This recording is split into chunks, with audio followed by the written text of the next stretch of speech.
ह्याच्यामध्ये काय माहिती आहे का, आपल्या शरीरामध्ये जे अनावश्यक चरबी तयार होते त्याच्यातले आणि ह्याच्यातले घटक जवळपास एकसारखे आहेत. ह्यानं काय करतंय आपल्या शरीरामध्ये ही फाटका इथं फाटका इथं नाही ना फाटका. आता मी थोडंसं पाणी घेतलं याच्यामध्ये आणि ह्याच्यामध्ये मी एक 4-5 थेंब तुळशी टाकतोय.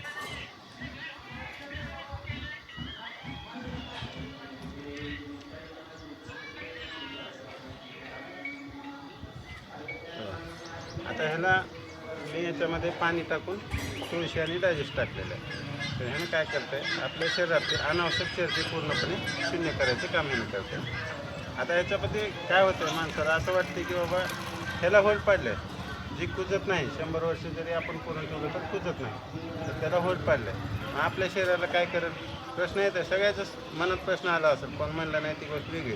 तर हे बघा, हे तुळशी जी आहे मी डायरेक्ट केलं. आता मला जर काही झालं तर साहेबाला माझं गाव घर सगळंच माहीत आहे, त्याच्यामुळे काय अडचण नाही. जर काही झालं तर तिने घेऊन जाते. तर म्हणजे ह्याला होल पाडतंय पण आपल्या शरीराला नुकसान काहीच करत नाही, म्हणून हे तुम्हाला मी डायरेक्ट पिऊन दाखवलं. आपल्याला पाण्यामध्येच प्यायचं आहे, डायरेक्ट प्यायचं नाही. मी तुम्हाला तुमच्या मनातली शंका काढण्यासाठी डायरेक्ट पिऊन